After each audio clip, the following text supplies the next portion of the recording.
This video we want to discuss about phylogenetic tree. In this video we have made consensus sequence from nucleotide sequence. In this video we will make a master file. Copy our consensus sequence from the same file we have already pasted on test on Google or Blast. Blast is an online software. The Blast paste your consensus sequence in the first block as backspace.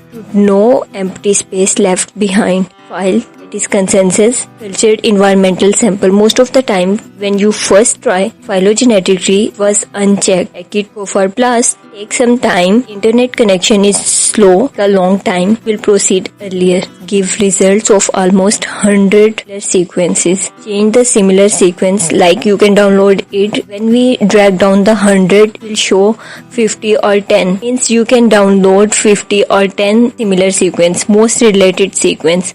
To download 50 sequence.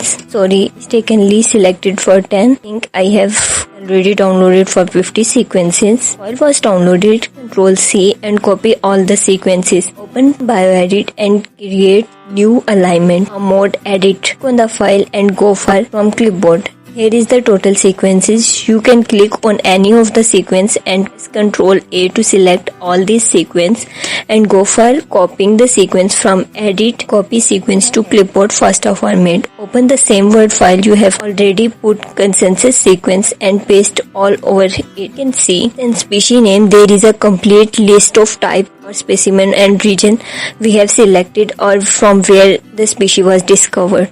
We have to edit it. There is no shortcut way. You have to do it manually, right? Like for first species name, going to remove all the other things for all the others. Removed all of the other material or other things with species names. We have to replace one. We go to open Word file and replace button on the top right side. Replace point 1 with nothing. Made 50 replacement. Alright. We have to remove space between genus name and the number. Accession number is the number before genus name. Space, move it with underscore. We have removed all of the space between genus and species name and even accession number. Right? In our next video we go for how to make FASTA file. Stay tuned, stay connected, and if you like the video give a thumbs up because it motivates me to make more videos. Bye bye.